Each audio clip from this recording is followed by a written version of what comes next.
Okay, welcome to the NFSC special on Friday, and today is May 16th, and I'm Ava, I'm Roy. and we're having our honored guests on the phone, Mr. Stephen K. Bannon. How you doing, guys? How you doing, Roy? How you doing, Ava? Thank you so much for having me on the show.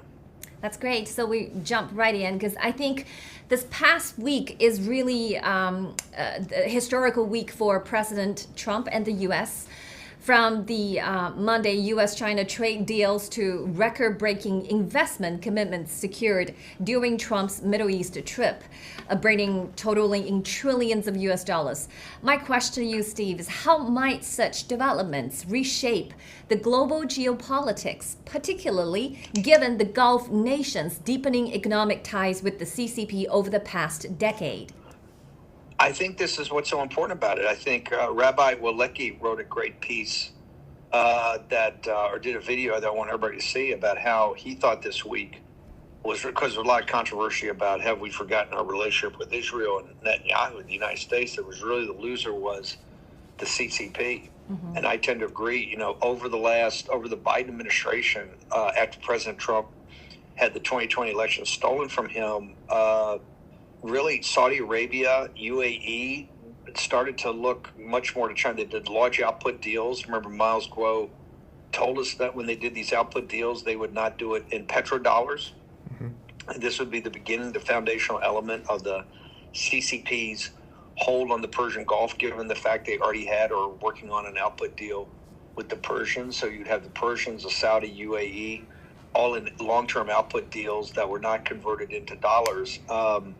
I think we reversed a lot of that this week. But most importantly, I believe that President Trump kind of laid it down that Western-style capitalism is the way forward. Investment, opportunities, that it's more important. This is the first president that's ever gone over and not made national security and really defense and arms spending in the Palestinian issue and the Israeli issue, the force of, front and center. He really talked about what was front and center was new technology. What was front and center was each nation developing as they wanted to develop. And there was going to be economic opportunities both to invest in the United States and for the United States to invest in them and to work on technology deals. I think it was earth-shaking change.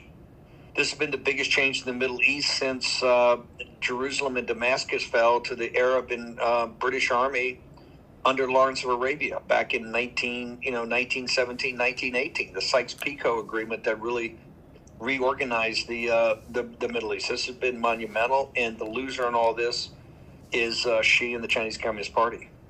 Mm-hmm. We absolutely agree with you. I think you used the words reverse. I love the words because I think the damage has been done by the CCP for the last 2 decades, particularly the last 15 years. But this trip really pulling it back.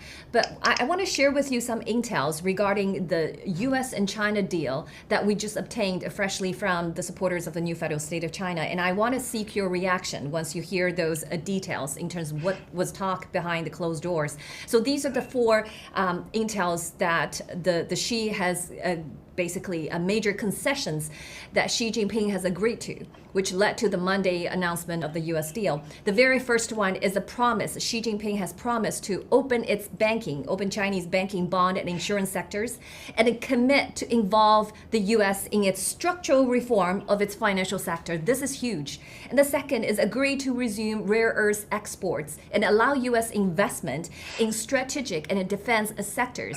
And the third one is pledge not to launch a gold-backed digital RMB only during the Trump terms. And then the last one is commit to join efforts on fentanyl exports. So your reaction to the concessions she made?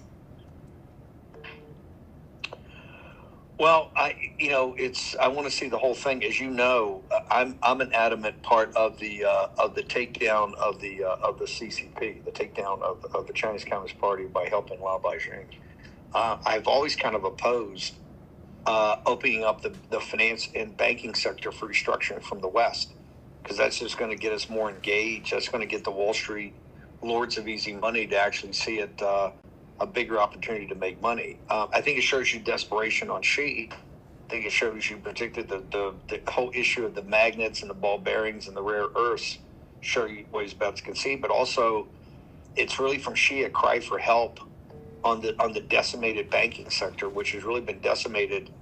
First of all, been lending to these to the state-owned industries that have them upside down, but most importantly is to real estate, where they've essentially crushed the emerging Chinese middle class that have had their net worth crushed by buying real estate that is now 50 cents on the dollar what they bought it. So all of these are massive concessions.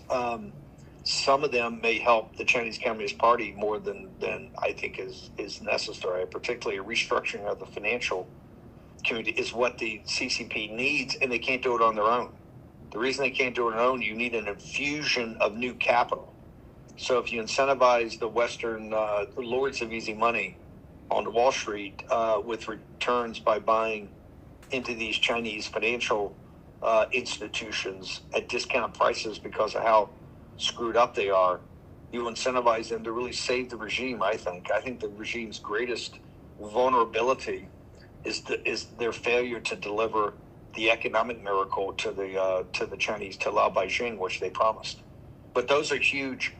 If those turn out to be accurate, Ava, those are huge gives of Xi, and shows you what I know you guys have been talking about in your daily news brief puts up, that, and Miles Groh has talked about forever, the underlying big problems they have that the West never talks about on the underlying elemental and foundational elements of the Chinese economy that are just in shatters. Yeah, absolutely. And Steve, if we look at the difference between the two systems, the U.S. and CCP, the CCP is not constrained by rule of law or democracy. And that's the problem. If we look at the Middle East deal, the CCP has courted Middle Eastern ruling families with offers through Belt and Road initiatives. The CCP made deals for the elite class, offering nuclear technologies and bioweapons and other advanced arms. So how the free world compete with the dictator's offer? First of all, it's not just democracy and rule of law. As importantly, they're not bound by the precepts of capitalism. Mm-hmm. And remember, we are free market entrepreneurial capitalists. We don't believe in state capitalism. We certainly don't believe in late stage finance capitalism.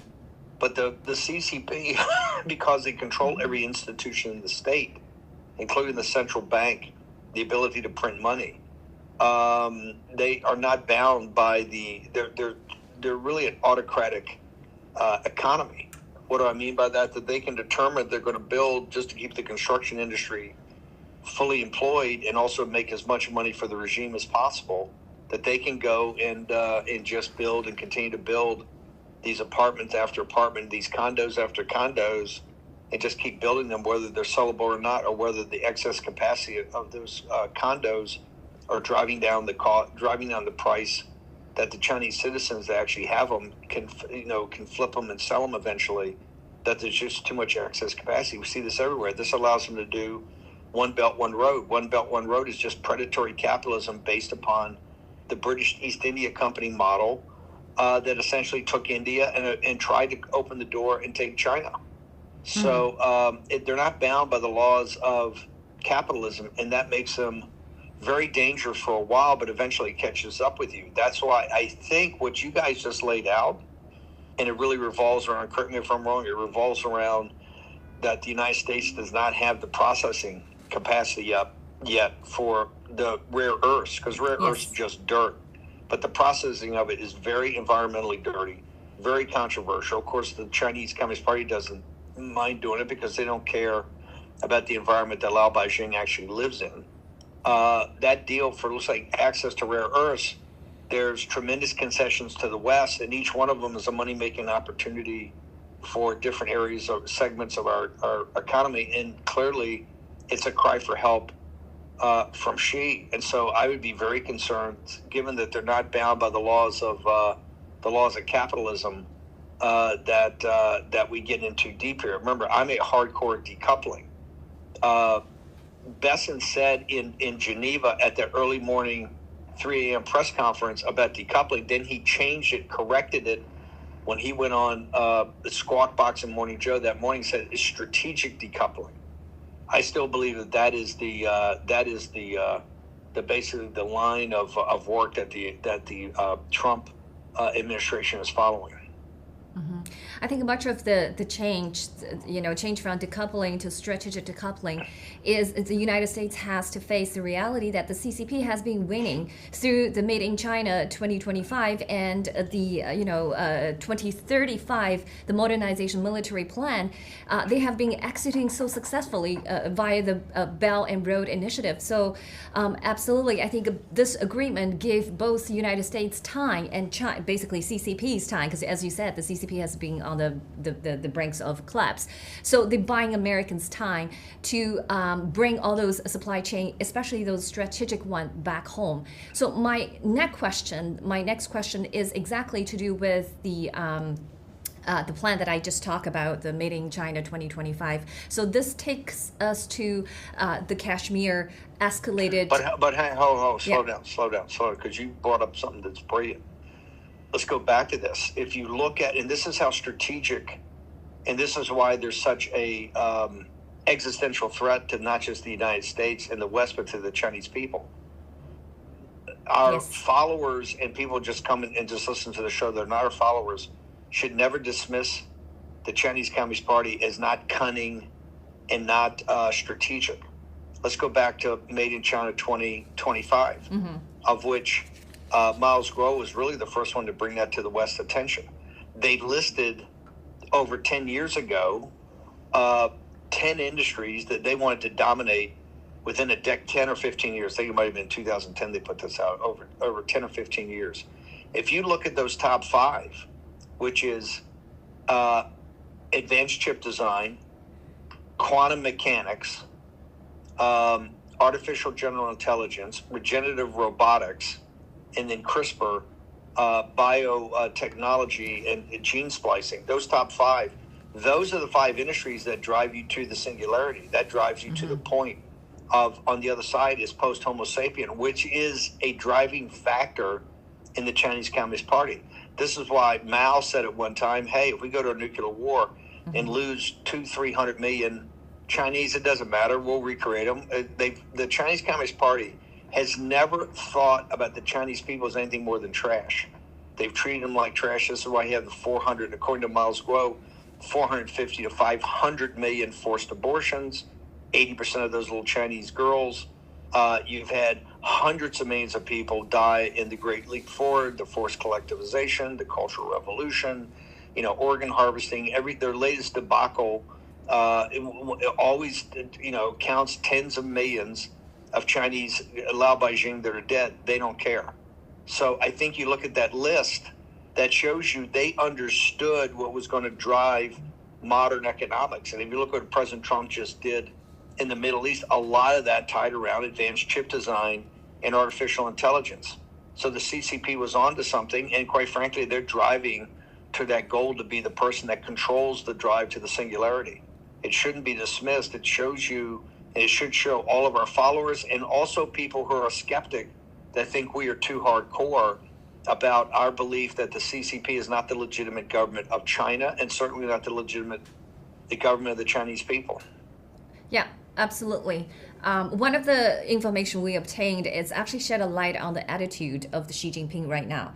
So Xi Jinping, looking at what's happening in near the Kashmir, recently has been reported that the Chinese weaponry has basically used by Pakistani military successfully shot down a number of jets, 5 jets, if I remember correctly, from the Indian forces, including 3 of the fighter jets coming from French.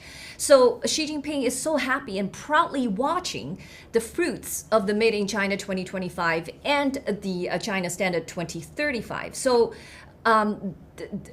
any comments and reaction to the attitude that Xi Jinping currently has? Well, President, first off, look at, and everybody should go back and look at the tapes. I looked at hours of it, but from May 7th to 9th or May 7th to 10th, the commemoration and celebration of Victory in Europe Day, the 80th anniversary by the Russian army in Beijing, Xi and Putin looked like a couple of teenagers on their first date. They were giggling, they were laughing, they were sharing stories with each other as they watched the military parade. And I think Xi signed 35 agreements with Russia. That should scare the world. that the United States, because of our globalist and elitist, forced us in the first term to not be able to get something done with the Russians, but they forced the Russians into the Chinese hands. Very, very, very, very scary, and that's kind of where we are now. Now, President Trump, it's interesting, when this all went on in Kashmir, President Trump was adamant about saying, hey, they've ripped off everything about the F-35. The Chinese Communist Party on industrial espionage, or more importantly, in setting up if you want access to the Chinese market, you have to form a joint venture and dump all your intellectual property in that the Chinese Communist Party joint venture partner gets full access to. So they've been very smart and cunning about how they've done this. But yes, you look at particularly, it's bad news for the French military industry, because I think you're correct, Ava. I think that there was that the French fighter jets proved relatively ineffective. Now, I haven't been able to verify all that independently. I was talking about open source news I'm reading, but clearly there was it looks like it was a major part of Chinese military technology that was involved in all that. Yes. Absolutely. And sir, you talked about fully decoupling from the CCP, and we believe this is the right way to go, and we'll get there. Because the CCP made drones and electronics appeared in Russia-Ukraine war, and also similar weapons used to support Hamas attack on Israel. And CCP military has advanced so rapidly, with some systems now rivaling those of the US. Yet, I think the global reliance on the CCP supply chains has kept much of the world silent until Trump stepped in. So how long will it take for the US to fully decouple, you think, there? I don't know if you could fully decouple. I mean, President Trump has been kind of adamant about this, I'm not so sure total decoupling is even an option. And I say that as someone that's worked on decoupling for years. I think it's pretty obvious now, strategic decoupling is underway. Overall decoupling, I don't know if it can happen or not. I think part of the decoupling is that the countries of East Asia are taking back more jobs and being much more hesitant about trading with the CCP. So I think this is going to evolve. I think we're going to focus first on strategic decoupling and the repair of supply chains in the United States and with our allied partners. But folks should understand something. We got our work cut out for us. The economic war the Chinese Communist Party has been running on us. They were with the full embargo we have, because President Trump went up the escalatory ladder in response to what they tried to play games with this, set an embargo between the two countries. Nothing was coming.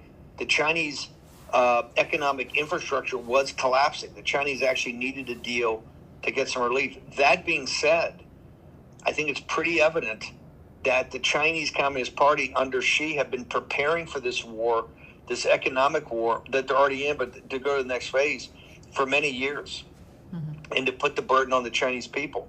The United States just was not as prepared as I think we needed to be, and that's a reality. I think they're going to work it out in this trade deal. But look, I was there for the Lighthizer 2-year deal that Lighthizer Navarro and Jameson Greer, as Lighthizer's deputy, negotiate with Lee He.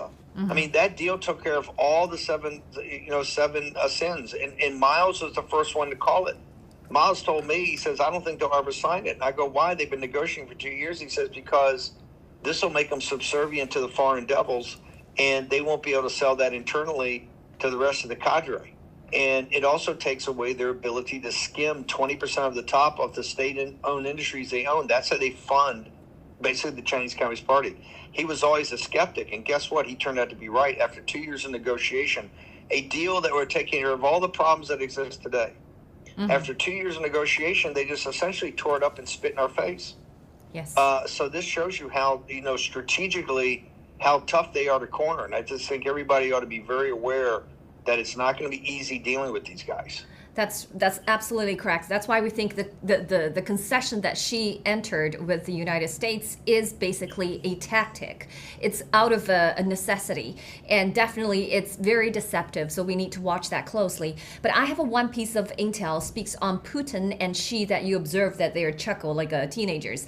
Here, one of the gifts during the May 9th meeting they had, one of the gifts Xi Jinping gave Putin is at this time is the power It's called Power of Siberia Gas Pipeline. It is a project that transfers natural gas from Russia to China via Mongolia. Putin's family and his interest groups will operate and control this project. So in both short and long term, this gift, along with other deals that Xi Jinping green-lighted, has cemented Putin's dependence on Xi Jinping. Will a stronger Putin and Xi alliance further destabilize the world? Answer is yes. If we can't break up, that's the whole effort of the Russian rapprochement. If we can't somehow do a reverse Nixon-Kissinger and somehow wedge our way into some Russian rapprochement, the control of the Russians and the Chinese on the Eurasian landmass, particularly the central part of the Eurasian landmass, will be we set essentially the strategic structure of the world for the 21st century. That's my big fear, is that why the American elites forced the Russians into their hand by being so adamant about President Trump executing on American first national security policy in his first term. So no, it's not good. It's going to make our efforts to take down the CCP that much harder. That's just a brutal reality. That strategic alliance is, it's not a good thing for the West. It's not a good thing for the rest of the world. It's certainly not a good thing for Lao Beijing. Mm-hmm. Right. And our intel tells us that they had a 7-hour closed-door meeting between Xi and Putin, and definitely it's a bad thing. Thank you so much, Steve, for coming today. Thank you, guys.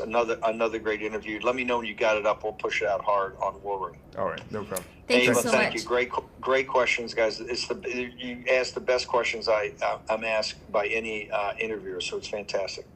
Thank you so much, Steve. I love you guys too. Yeah, love you. Have a great weekend. Bye-bye. Free miles grow. Take down the CCP. Yes. 3 miles go. Take down CCP. Take down Thank the you so much. CCP. Bye-bye. See you next week. So that's it for this week's special with NFSC. So we will see you here next Friday with our special guests, the co-founder of the new federal state of China, Mr. Stephen K. Bannon. Thank you. Have a great weekend.